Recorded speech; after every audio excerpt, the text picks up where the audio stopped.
درود پاک پڑھیے۔ الصلاۃ والسلام علیک یا رسول اللہ والا آلک وصحابک وسلم علیک یا حبیب اللہ۔ پورا سال ہی میرے حضور کا ذکر خیر ہوتا رہتا ہے، لیکن جو ہی ربیع الاول شریف کا چاند طلوع ہوتا ہے تو ایک بہار آ جاتی ہے۔ اتنا تذکرہ کسی کا نہیں ہوا جتنا سرکار مدینہ کا ہو رہا ہے۔ لوگ دنیا پہ آتے ہیں، اپنا وقت گزار کے چلے جاتے ہیں، کچھ مہینے کچھ سال وہ لوگوں کو یاد رہتے ہیں، پھر زمانہ قبروں کے نشان بھی بھول جاتا ہے۔ ہماری حالت تو اتنی نازک ہے کہ ہم خونی رشتے بھول جاتے ہیں۔ عارف کھڑی رومی کشمیر میاں محمد بخش بولے، سہ سہ جوڑ سنگت دے ڈٹھے اوڑک وتھاں پئیاں، جنہ بنا ایک پل نہیں سانجیندے وہ شکلیں یاد نہ رہیں۔ شکلیں بھی بھول جاتی ہیں، اور مشتاق یوسفی نے کہا تھا مٹ گیا مشتاق دل سے رنگ یاد رفتہ گاں، پھول مہنگے ہو گئے قبریں پرانی ہو گئی۔ 4 دن لوگ پھول ڈالتے ہیں، پھر قبر کا نشان بھی یاد نہیں رہتا۔ لیکن کیا وجہ ہے؟ 1400 سال سے اوپر عرصہ گزر گیا ہے، نہ تو عقیدتوں کے پھول مہنگے ہوئے ہیں اور نہ ہی گنبد خضرا کا رنگ پرانا ہوا ہے۔ صدیوں قبل میرے حضور دنیا پہ تشریف لائے تھے، لیکن ماحول کی تازگی بتاتی ہے جیسے کو کل ہی گزر کے گیا ہے۔ زمین سے آسمان تک، آسمان سے لامکان تک ہے، کہاں کھولے تھے گیسو یار نے خوشبو کہاں تک ہے۔ کائنات کا ذرہ ذرہ میرے حضور کے ذکر سے مہکتا ہے، اور اہل ایمان حضور کے ذکر سے اپنے دکھی دل کو تسکین دیتے ہیں۔ کتنا میٹھا نام ہے، جب کسی کے لبوں پہ حضور کا نام آتا ہے تو لگتا ہے منہ میں شہد گل گیا ہے۔ یہ انور مسعود صاحب یہ ہیں تو مداحیہ شاعر، لیکن جب حضور کی تعریف میں لب کھولتے ہیں تو کمال کر دیتے ہیں۔ ان کا نام لبوں پہ آئے میٹھا میٹھا منہ ہو جائے، ان کا نام لبوں پہ آئے میٹھا میٹھا منہ ہو جائے، ان کے بول بہاروں جیسے اور اصحاب ستاروں جیسے، ان سا پیارا اور نہ کوئی، ان سے بچھڑ کے لکڑی روئی، جب وہ سیر کو جایا کرتے سر پہ بادل سایا کرتے۔ وہ شانوں کے مالک ہے، جب ان کا تذکرہ نور چھڑتا ہے تو ماحول میں خوشبو پھیل جاتی ہے۔ اور خلف سلف کے اندر یہ عمل بڑا محبوب رہا کہ وہ مل بیٹھ کے حضور کی آمد کے تذکرے کرتے اور اپنے دل کو تسکین دیتے۔ محدث ابن جوزی علیہ رحمہ یہ آج سے تقریباً 800 سال پہلے ہوئے، یہ لکھتے ہیں بیان الملاد النبی کے اندر کہ جہاں ایک مرتبہ محفل میلاد ہو پورا سال وہاں رحمت برستی رہتی۔ بہت ساری آفتیں مصیبتیں جو اس گھر کا رخ کر چکی ہوتی ہیں، محفل میلاد کی برکت سے اپنا راستہ تبدیل کر لیتی۔ پھر ان محافل سے ہم دین سیکھتے ہیں، ان محافل سے اخلاقیات بہتر ہوتے ہیں، ان محافل سے عشق رسول کی سوغات ملتی ہے، ان محافل سے فکر آخرت نصیب ہوتی ہے، ان محافل سے دونوں جہاں کی بہتری ہمیں میسر آتی ہے اگر ہم ان کو صحیح طریقے سے مرتب کرنے میں کامیاب ہو جائیں۔ یاد رکھنے والی باتیں ہیں کہ دین اسلام کو 3 حصوں میں تقسیم کیا گیا ہے۔ بیٹا اس کے اوپر حضور کا نام لکھا ہے، کبھی ادھر ایسے نہ کرو، اس کو اوپر رکھ دو اور خاموشی کے ساتھ بیٹھ جاؤ۔ اللہ آپ کو جزا، اوپر رکھو، اوپر رکھو اس کو۔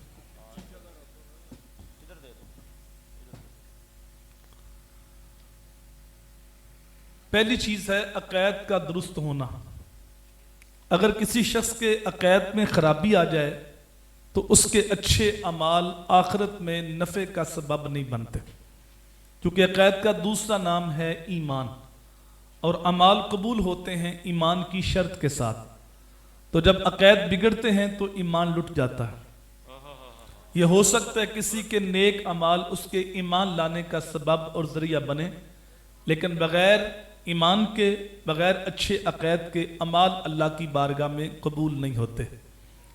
وقت گزرنے کے ساتھ ساتھ جس طرح چیزوں کے اندر ملاوٹ آ گئی ہے، اس طرح عقائد کے اندر بھی تغیر و تبدل پیدا ہو رہا ہے۔ لیکن سچے سچے عقائد وہی ہیں جو صحابہ، اہل بیت اور اولیاء اللہ کے عقائد ہیں۔ اگر ان عقائد سے ہٹ کے کوئی نئے عقائد متعارف کراتا ہے تو وہ عقائد کسی مومن کے عقائد نہیں ہو سکتے۔ دوسری چیز ہے عبادات، جو چیزیں اللہ نے فرض کی ہیں، واجب کی ہیں، ان کی پابندی۔ قرآن مجید میں ایمان کے بعد عمل الصالحات کا تذکرہ بار بار آپ کو ملے گا۔ اور تیسری چیز ہے معاملات، حقوق العباد۔ اگر کوئی شخص عقائد بھی درست رکھتا ہے، عبادات بھی بجا لاتا ہے، لیکن وہ معاملات میں صحیح نہیں، حقوق العباد کا خیال نہیں کرتا، تو حدیث کی روح سے ایسا شخص جنت کے اندر نہیں جائے گا۔ شرک سب سے بڑا گناہ ہے۔ سب سے بڑا گناہ کیا ہے؟ بولیے کیا ہے؟ لیکن شرک توبہ سے معاف ہو جاتا ہے۔ ایک مشرک جب سچی توبہ کرتا ہے تو اس کی نئی زندگی شروع ہوتی ہے۔ شرک سب سے بڑا گناہ ہونے کے باوجود توبہ سے معاف ہو جاتا ہے، لیکن میرے بھائی کسی بندے کا مارا ہوا حق یہ توبہ سے بھی معاف نہیں ہوتا جب تک اس بندے سے معافی نہ مانگی جائے۔ تو حقوق العباد کا مسئلہ جتنا حساس مسئلہ ہے، آج اتنے ہی اس مسئلے سے ہم غافل ہیں۔ پھر یہ موضوع بڑا وسیع موضوع ہے۔ عامت المسلمین کے حقوق ہیں، ذمیوں کے حقوق ہیں، والدین کے حقوق ہیں، اولاد کے حقوق ہیں، میاں بیوی کے حقوق ہیں، ہمسایوں کے حقوق ہیں، مسافروں کے حقوق ہیں، یہ ایک لمبا موضوع ہے۔ لیکن حقوق العباد میں جو مقدم حق ہے، جو خونی رشتہ رکھتے ہیں ان کا، اور خون کے رشتوں میں جو مقدم حق ہے وہ ماں باپ کا۔ اللہ تعالیٰ نے قرآن مجید میں ایک سے زائد مقامات پہ جہاں اپنی عبادت کا حکم دیا، ساتھ ہی متصل والدین کے ساتھ حسن سلوک کرنے کا حکم ارشاد فرمایا۔ کہیں فرمایا وَقَضَىٰ رَبُّكَ أَلَّا تَعْبُدُوا إِلَّا إِيَّاهُ وَبِالْوَالِدَيْنِ إِحْسَانًا۔ کہیں فرمایا وَاعْبُدُوا اللَّهَ وَلَا تُشْرِكُوا بِهِ شَيْئًا وَبِالْوَالِدَيْنِ إِحْسَانًا۔ اللہ کی عبادت کرو، اس کے ساتھ کسی کو شریک نہ ٹھہراؤ، اور والدین کے ساتھ اس نے سلوک کرو۔ یہاں سے ہم دین کا مزاج سمجھ سکتے ہیں کہ دین اسلام میں ماں باپ کا مقام کتنا اونچا ہے، کتنا عرفہ ہے۔ جہاں اللہ نے اپنی عبادت کا حکم دیا، ساتھ ہی متصل والدین کے ساتھ حسن سلوک کرنے کا حکم ارشاد فرمایا۔ امام راضی لکھتے ہیں کہ انسان کی تخلیق کا سبب حقیقی اللہ تعالیٰ ہے اور سبب ظاہری ماں باپ ہے۔ اس لیے اللہ نے اپنی عبادت کے ساتھ ہی والدین کے ساتھ حسن سلوک کرنے کا حکم دیا۔ یہ ہمیں دین سمجھنے میں ٹھوکر لگتی ہے۔ ہم پیر صاحب کے تو ہاتھ بھی چومتے ہیں، پاؤں بھی چومتے ہیں، لیکن ماں باپ کی نافرمانی کرتے ہیں۔ پیر صاحب کے سامنے یوں گردن جھکائے ہاتھ باندھے کھڑے، لیکن ماں باپ کے سامنے چیختے ہیں، چلاتے ہیں۔ ہمیں پتہ نہیں باپ کس ہستی کا نام ہے، ہم سمجھے نہیں کہ ماں کس عظیم ہستی کا نام ہے۔ صاحبوں میں یہ نہیں کہتا کہ آپ بڑوں کا ادب نہ کریں، دین اسلام کا دوسرا نام دین ادب ہے۔ میرے حضور نے یہاں تک فرمایا جس نے بڑوں کا ادب نہیں کیا، چھوٹوں پہ شفقت نہیں کی، لیس منا، اس کا میرے ساتھ کوئی تعلق نہیں۔ لیکن میرا پیغام یہ ہے کہ تمہارا سب سے بڑا پیر تمہارا باپ ہے، اور تمہاری سب سے بڑی پیرنی تمہاری ماں ہے۔ اگر ماں باپ کا دل دکھایا، ماں باپ کی نافرمانی کی، تو یہ مکے والے بابے تو شاہی کو نہیں، یہ پیڑھی والے بابے تو حیثیت ہی کو نہیں رکھتے، یہ 2 نمبر 4 نمبر 420 نمبر پیروں کی تو اوقات ہی کو نہیں۔ وقت کے ولی، وقت کے غوث بھی تمہارے حق میں دعا کرے تو ان کی دعا بھی تمہارے حق میں قبول نہیں ہوگی۔ پیر صاحب سے فیض تب ملے گا جب ماں باپ راضی ہوں گے۔ اگر ماں باپ کا دل دکھی ہے تو پھر غوث اعظم سے بھی فیض نہیں مل سکتا۔ میں نے کسی حدیث میں نہیں پڑھا کہ اللہ کے ولی کے چہرے کی زیارت کرنے سے حج کا ثواب ہوتا ہے۔ اگرچہ ثواب ہوتا ہے لیکن حج کا نہیں ہوتا۔ میں نے کسی حدیث میں نہیں پڑھا کہ کعبۃ اللہ کو دیکھنے سے حج کا ثواب ہوتا ہے۔ اگرچہ ثواب ہوتا ہے لیکن حج کا نہیں ہوتا۔ میں نے کسی حدیث میں نہیں پڑھا کہ قرآن مجید کو دیکھنے سے حج کا ثواب ہوتا ہے۔ اگرچہ ثواب ہوتا ہے لیکن حج کا نہیں ہوتا۔ آپ 30 لاکھ روپیہ لگائیں، پرائیویٹ حج کر کے آئیں، ہر چکر پہ حجر اسود کو بوسے دیں، گارنٹی نہیں کہ حج قبول ہے۔ وہ بے نیاز ہے، قبول کرے یا رد کرے، لیکن یہ جملہ دل کی تختی پر نوٹ کر لو، اور جن کے والدین زندہ ہیں ان کی قدر کر لو۔ جس نبی کا ہم کلمہ پڑھتے ہیں، یہ سونے کے نام کی محفل سجائی ہے، اس محبوب کا فرمان ہے کہ ماں باپ وہ عظیم ہستیاں ہیں جس نے محبت کے ساتھ ماں کے چہرے کو دیکھا یا باپ کے چہرے کو دیکھا اللہ اس کو مقبول حج کا ثواب عطا فرمائے. صحابی عرض کرتا ہے بندہ نواز کو دن میں 100 بار دیکھے تو اسماعیل حقی لکھتے ہیں روح البیاں کے اندر میرے حضور نے فرمایا 100 کیا تم 1000 بار بھی دیکھو اللہ 1000 حج کا ثواب عطا فرمائے. تم دیکھ دیکھ کے تھک جاؤ گے اللہ ثواب دیتا ہوا نہیں تھکتا. یہ وہ ہستیاں جن کے بارے قرآن بولتا ہے کہ تم ان کے سامنے اف بھی نہیں کہہ سکتے, اونچی سانس بھی نہیں لے سکتے. اگر آپ کی توجہ ہو, جب اتنا مقام ہے ماں باپ کا, اتنا مرتبہ ہے, تو 70% ماں باپ روتے ہیں کہ اولاد ہماری بات نہیں مانتی, اولاد ہمارے حقوق کا خیال نہیں کرتی, اولاد ہماری نافرمانی کرتی. تو اس کی وجہ کیا؟ تو بھائی اس کی وجہ یہ ہے کہ آج ہر بندہ اپنے حقوق کی جنگ لڑ رہا ہے لیکن اپنے فرائض سے غافل ہے. ہر بندہ کہتا ہے میرے حقوق مجھے مل جائیں. ایک خطیب صاحب ہیں, ان کو شکوہ ہوتا ہے کہ مقتدی میرے حقوق کا خیال نہیں کرتے, لیکن باسیط عالم دین ممبر پہ بیٹھ کے میں نے قوم کو دینا کیا ہے اس سے وہ بے خبر نظر آتے ہیں. اللہ ماشاءاللہ اچھے لوگ بھی ہیں. ایک سناخہ ہیں تو وہ کہتے ہیں کہ یہ انہوں نے میری قدر نہیں کی, لیکن نعت کی صورت میں نے قوم کو دیا کیا ہے اس کو وہ نہیں جانتے. اللہ ماشاءاللہ اچھے لوگ بھی ہیں. اس طرح ایک بیوی ہے, اس کو شکوہ ہوتا ہے کہ شوہر میرے حقوق کا خیال نہیں کرتا, لیکن باسیتے بیوی میرے فرائض کیا ہیں اس سے وہ بے خبر ہے. شوہر کہتا ہے کہ بیوی میرے حقوق کا خیال نہیں کرتی, لیکن باسیتے شوہر میری ذمہ داریاں کیا ہیں اس سے وہ بے خبر ہے. اسی طرح ہم نے دیکھا جن ماں باپ نے اپنی ذمہ داریاں پوری کی, اپنے فرائض میں کوتاہی نہیں برتی, ان کی اولاد ساری زندگی ان کے سامنے آنکھ بھی اٹھا کے نہیں دیکھتی, ان کو حقوق مانگنے نہیں پڑتے, ان کی جوڑی میں حقوق گرتے ہیں. ہم سمجھتے ہیں صرف ماں باپ کی حقوق ہیں اولاد کے نہیں. ایسا نہیں صاحب. اعلیٰ حضرت نے ایک رسالے میں اولاد کے تقریباً 80 حقوق بیان کیے. والدین کے حقوق شروع ہوتے ہیں جب اولاد بالغ ہوتی ہے, مکلف ہوتی ہے, لیکن علماء نے لکھا کہ اولاد کا ایک حق ان کے پیدا ہونے سے بھی پہلے, اور وہ یہ کہ ان کے لیے اچھی ماں کا انتخاب کیا جائے. چونکہ ماں مائی راستی ہو تو بیٹا فرید بنتا ہے, ماں ام الخیر ہو تو بیٹا غوث اعظم بنتا ہے, اور جب ماں فاطمہ ہو تو بیٹا حسین بنتا ہے. گود ماں دی ہے درسگاہ پہلی, اتھو زندگی دا نصب العین بنتا ہے, اتھو داتا خواجہ فرید بن کے دکھی دلان دے واسطے چین بنتا ہے. شرم و حیا دی ماں جے ہووے پیکر پھر پتر بھی غوث ثقلین بنتا ہے. سجدہ خاتون جنت جے ماں ہووے طاہر پھر لال بھی سخی حسین بنتا ہے. میرے حضور نے فرمایا جب نکاح ہوتا ہے تو 4 چیزیں لوگ دیکھتے ہیں.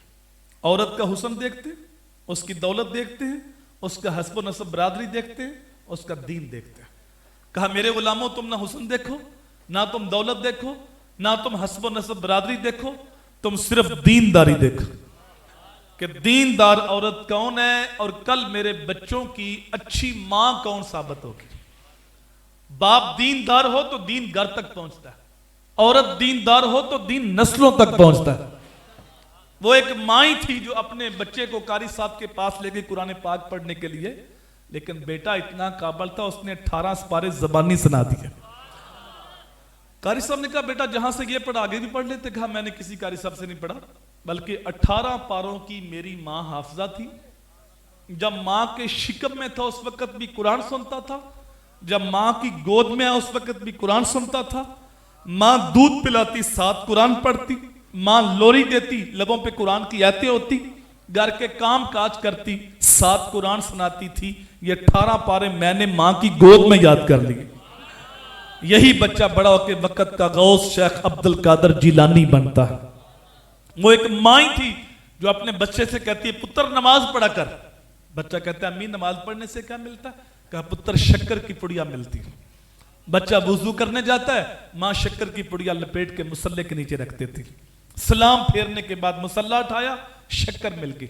جب بچے کو بن مانگے ہر روز 5 وقت شکر ملنے لگی تو بچہ نماز کا عادی بن گیا. ایک دن ماں شکر رکھنا بھول گئی, کسی فوتگی پہ گئی تھی, آتے ہوئے دیر ہو گئی.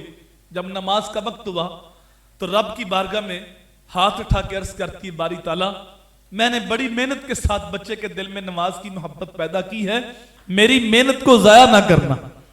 آنکھوں میں آنسو لے کے تیز تیز قدم اٹھاتی